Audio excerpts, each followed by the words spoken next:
গ্রেফতার হতেই শাহজাহানের বিরুদ্ধে ব্যবস্থা নিল তৃণমূল। সন্দেশখালীর নেতা শাহজাহান শেখকে 6 বছরের জন্য সাসপেন্ড করল শাসক দল। দলের সমস্ত পদ থেকে তাকে সরিয়ে দেওয়া হয়েছে। বুধবার রাতে মিনাখা থেকে শাহজাহানকে গ্রেফতার করে পুলিশ। তারপর বৃহস্পতিবার সকালে তাকে বসিরহাট আদালতে হাজির করানো হয়। বিচারক শাহজাহানের 10 দিনের পুলিশ হেফাজতের নির্দেশ দিয়েছেন। এরপরই শাহজাহানকে কলকাতার ভবানী ভবনে নিয়ে আসে police. The All India Trinamool Congress have decided to suspend Sheikh Shah Jahan from the party for 6 years. Read my lips. Suspend him for 6 years. Why? Because there are two types of parties. One type of political party does talk. But the Trinamool Congress does walk the talk. 6 বছরের জন্য আমরা party থেকে শেখ শাহজাহানকে বহিষ্কার করছি। ওনার যে সরকারি পদ যেটা সামান্য অবশিষ্ট পড়ে আছে সেটাও আমরা খুব শিগগিরই তার ফেট, বুঝতেই পাচ্ছেন সেই ফেট কোন দিকে যাচ্ছেন, সেটাও আমরা আপনাদের খুব শীঘ্র জানিয়ে দেব। তাকে নিয়ে অনেক প্রশ্ন, তাকে নিয়ে অনেক অভিযোগ। 50 দিনের গণ্ডি পার করে অবশেষে গ্রেফতার হয়েছে শেখ শাহজাহান। সন্দেশখালীর বাঘ না, সংবাদ মাধ্যমের ক্যামেরার সামনে আঙুল নেড়ে স্পিকটি নট ভঙ্গি, তবে আবেভাবে বুঝিয়ে দিয়েছেন কিন্তু আজকে অনেক কিছুই।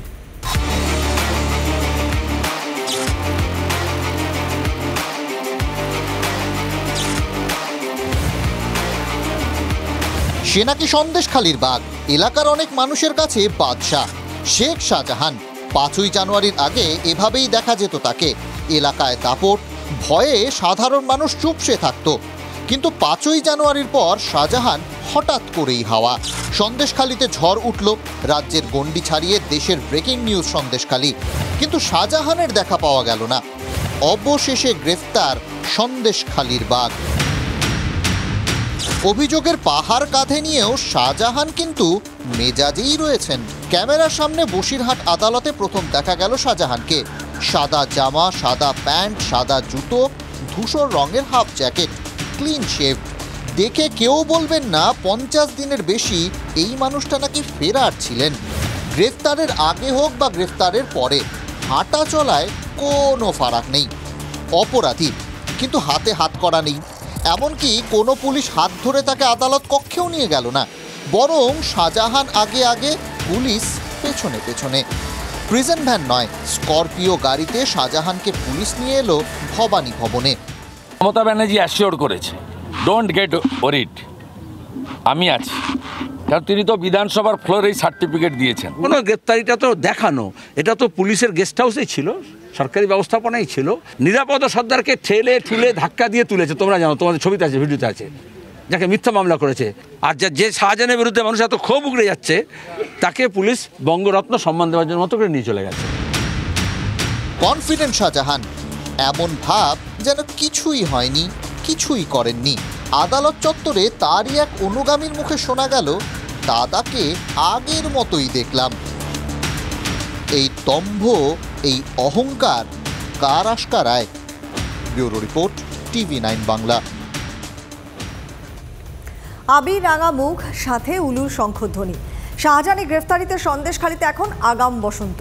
মানুষের কণ্ঠস্বর হয়ে প্রথম থেকে সন্দেশখালীর পাশে ছিল TV9 বাংলা। আনন্দ উচ্ছ্বাসের মাঝে স্থানীয়রা কৃতজ্ঞতা জানালেন TV9 বাংলাকে।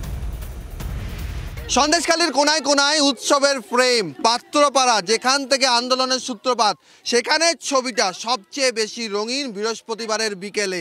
প্রচুর খুশি, খুবই খুশি। আমরা ওনাকে অ্যারেস্ট করার পরে আমরা খুবই খুশি, খুবই আনন্দ। আজকের আমাদের মানে খুব খুশি। প্রধান এমপি প্রধানমন্ত্রীর ওপরের লোক যে ওকে গার্ড দিয়ে নিয়ে যাচ্ছে, ও যাচ্ছে পিছনে পুলিশ, ওর হ্যান্ডকাপ নেই কেন? ও কি এতদিন করছিল, জামায়াত ধরেছিল পুলিশের কাছে? আমরা এই TV9-কে ধন্যবাদ জানাই, এবং TV9 বাংলা আমাদের এত পরিমাণে সাহায্য করেছে। অল সন্দেশখালী অশেষ ধন্যবাদ দেই। বিশালভাবে থেকেছিল একদম প্রথম থেকে লাস্ট অবধি। মানে প্রথম থেকে লাস্ট অবধি টিভি9 বায়না থেকেছে। টিভি9 ছিল, এছাড়া কেউ ছিল না। আমরা টিভি9 বাংলাকে অনেক অনেক অনেক শুভেচ্ছা জানাচ্ছি, অনেক ধন্যবাদ দিচ্ছি যে আমাদের পাশে থাকার জন্য, আমাদেরকে এতটা উপকার করার জন্য। তোমরা যদি থাকো আমাদের পাশে তাহলে আমরা এগিয়ে যেতে পারবো, আর নইলে তোমরা যদি না থাকতে তাহলে আমরা এত দূর আগাতেই পারতাম না। আজকে তোমরা আছো বলেই আমরা এত দূর এগিয়ে গেছি।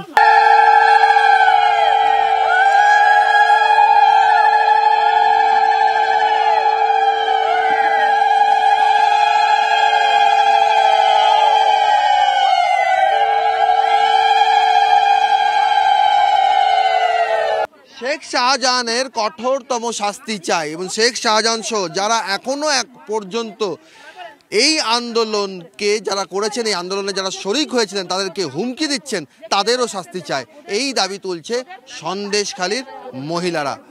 ক্যামেরা দেবব্রত সরকারের সঙ্গে সৌরভ দত্ত, টিভি9 বাংলা, সন্দেশখালী। সন্দেশখালীর অশান্তিতে প্ররোচনা দেওয়ার অভিযোগ, তদন্তে নিউ টাউনের আবাসনে পুলিশকে ফ্ল্যাটে ঢুকতে বাধা আইএসএফ নেত্রী নাতাশা খানের। সোশ্যাল সাইটে তার দাবি, পুলিশের কাছে সার্চ ওয়ারেন্ট ছিল না, দীর্ঘ সময় ফ্ল্যাটের বাইরেই অপেক্ষা করতে হয় পুলিশ আধিকারিকদের। সন্দেশখালীর বিক্ষোভে প্ররোচনা দেওয়ার অভিযোগ ওঠে নাতাশা খান, জুবি সাহা, শাওন দাসদের বিরুদ্ধে। তদন্তে নিউ টাউনের বিদ্যাধরী আবাসনে ব্যারাকপুর কমিশনারেট এবং বিধাননগর গোয়েন্দা শাখার যৌথ অভিযান, ছিলেন সন্দেশখালী থানা তদন্তকারী অফিসারও। সিপিএম নেতা নিরাপদ সর্দারের গ্রেফতারিতে ভুল মানল পুলিশ। এডিজি দক্ষিণবঙ্গের দাবি, 9 তারিখ রাতেই এফআইআর হয় সন্দেশখালী থানাতে। অভিযোগকারীর কল ডিটেলস এবং টাওয়ার লোকেশন থেকে এটা স্পষ্ট। তারিখ লেখার ক্ষেত্রে কর্তব্যরত পুলিশ কর্মীদের ভুল হয়েছিল, তবে তার নেহাতই অনিচ্ছাকৃত, কোনো উদ্দেশ্য ছিল না। ভুলের জন্য এসপি বিভাগীয় ব্যাখ্যাও চেয়েছেন, দাবি এডিজি দক্ষিণবঙ্গের। তিনি 9 তারিখ রাত 9:50 নাগাদ থানায় এসে অভিযোগ করেন, সেটা প্রপারলি ডায়ারাইজড আছে এবং আমাদের সিট রেপে সেটা রিফ্লেক্টেড আছে।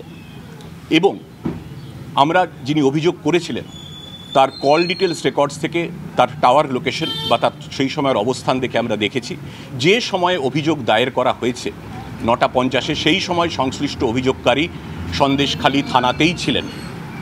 সুতরাং এই ভুলটা সম্পূর্ণ অনিচ্ছাকৃত, কোনো রকম উদ্দেশ্য ছিল না এবং সমস্ত তথ্য প্রমাণ দিয়ে এসপি সেটা রিপোর্ট দেবেন। এই অনিচ্ছাকৃত ভুলের জন্য সংশ্লিষ্ট অফিসারদের কাছে এসপি একটি বিভাগীয় ব্যাখ্যাও চেয়েছেন। কাজ করতে আপনাদেরও ভুল হতে পারে, আমাদেরও ভুল হতে পারে। This was a mistake, but completely unintentional, inadvertent mistake. একটা মানুষকে যখন মিথ্যে মামলা দেয়া হবে তখন তার একটা মানসিক প্রস্তুতি নিতে হয় ওদের। এটা এত দ্রুত নিতে হয়েছে, ওদের এত তড়িঘড়ি নিতে হয়েছে, তাতে তো এই সমস্ত ভুল ভ্রান্তি হয়ে থাকবে। এটা মানে অন্যায়ভাবে একজনকে মানে ফাঁসানোর জন্যে, কোর্টে মিথ্যে মামলা দেওয়ার জন্যে তারা এইটা সাজাচ্ছিল। সাজাতে গিয়ে পুলিশ চাপের মধ্যে পড়েছিল, যেহেতু উপর থেকে বলে দিয়েছে এটাকে করতেই হবে, তার মুখ বন্ধ হচ্ছে না, মুখ বন্ধ করতে হবে। অনেক মিডিয়াকে অনেক কথা বলে দিচ্ছে, ফলে ওকেই আটকানোর একমাত্র রাস্তা একটা মামলা দিতে হবে। ফলে এই মামলা সাজাতে গিয়ে যা হয়েছে এটা মানুষও বুঝেছে। পরে খবরে চোখ রাখবো, আগামী 7ই মার্চ আনুষ্ঠানিকভাবে বিজেপিতে যোগ দিতে পারেন দিব্যেন্দু অধিকারী। টিভি9 বাংলাকে দেওয়া সাক্ষাৎকারে এমনই ইঙ্গিত দিয়েছেন তমলুকের সাংসদ। আচ্ছা, আপনি যখন মানসিকভাবে তৃণমূল কংগ্রেসে নেই, দূরত্ব তৈরি হচ্ছে, আপনি বিজেপিতে আনুষ্ঠানিকভাবে যোগদান করছেন না কেন? সুযোগ পেলে করব। আগামী 7 তারিখ শোনা যাচ্ছে বিজেপিতে একটা মেগা জয়েনিং আছে, তাতে কি আমরা অধিকারী পরিবারের শুভেন্দু অধিকারীর গর্বিত ভাইকে পাবো? সে তো আগামী 7 তারিখই দেখতে পাবেন কারা থাকছে কারা থাকবে না। ইয়ার এন্ডিং হবে না এই মাসে, আগামী মাসে মার্চ মাস ইয়ার এন্ডিং, তার প্রথম দিন শুদ্ধ আগামীকাল 1 তারিখ। আর কটা দিন? 6টা রাত। 6টা রাত পেরিয়ে গেলে তো পরিষ্কার। সৌরভ গুহ আমাদের সহকর্মী রয়েছেন। সৌরভ, আমি শুনলাম তুমি কথা বলছিলে দিব্যেন্দু অধিকারীর সঙ্গে, মানে জল্পনাটা আরো বেশি করে উস্কে দিলেন। জিয়ে তো এতদিন রেখেই ছিলেন, বললেন 7 তারিখেই দেখতে পাবেন, মানে 7 তারিখটা মোটামুটি কনফার্ম তিনি বিজেপি জয়েন করছেন, তাই তো? ওয়েল, তোমার মাধ্যমে টিভি9 বাংলার দর্শকদের জানাচ্ছি যে আগামী 7ই মার্চ বিজেপিতে একটি বড়সড় যোগদান শিবির হতে চলেছে বা যোগদান পর্ব আমরা দেখতে পাবো, এই কথা শুভেন্দু অধিকারী নিজেই আজকে কলকাতায় বলেছেন। তারপরে আমরা যেহেতু পূর্ব মেদিনীপুরে রয়েছি, আমরা যোগাযোগ করেছিলাম দিব্যেন্দু অধিকারীর সঙ্গে, তিনিও কিন্তু ইঙ্গিত দিয়েছেন, ইয়ার এন্ডিং এর ইঙ্গিত বলেছেন তিনি মানসিকভাবে তৃণমূল কংগ্রেসে নেই, এবং একই সঙ্গে বলেছেন মাত্র 6টা দিনের ব্যাপার, তারপরই তো পরিষ্কার হয়ে যাবে।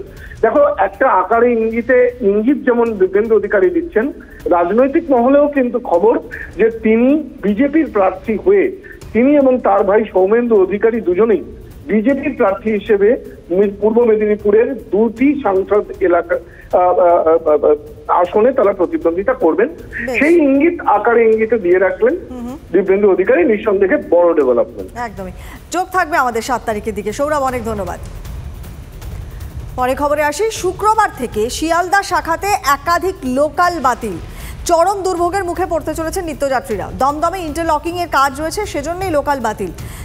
1 থেকে 4 মার্চ পর্যন্ত বাতিল হচ্ছে একাধিক লোকাল। তার মধ্যে শিয়ালদা হাবড়া, শিয়ালদা ডানকুনি, শিয়ালদা হাসনাবাদ, শিয়ালদা নৈহাটি, শিয়ালদা বর্ধমান, শিয়ালদা কাটোয়া লোকাল। এছাড়াও বাতিল হচ্ছে একাধিক এক্সপ্রেস ট্রেন।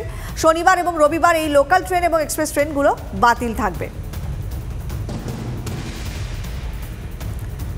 এবার একটি মর্মান্তিক দুর্ঘটনার খবর এসে পৌঁছেছে। কল্যাণী এক্সপ্রেসওয়ের তেঘরিয়া মোড়ে পথ দুর্ঘটনাতে 2 কিশোরের মৃত্যু হয়েছে। কল্যাণী এক্সপ্রেসওয়ের মাঝেরহাটির দিক থেকে মুড়াগাছার দিকে সাইকেল নিয়ে যাচ্ছিল 2 কিশোর। সে সময় তেঘরিয়া মোড়ের কাছে একটি সিমেন্ট বোঝাই লরি পেছন থেকে ওই সাইকেলে ধাক্কা মারে। সাইকেল থেকে পড়ে গেলে লরি পিষে দেয় দুজনকে। এরপরই লরিটিতে ভাঙচুর চালায় উত্তেজিত জনতা। লরিটি বাজেয়াপ্ত করেছে পুলিশ, চালক অবশ্য পলাতক।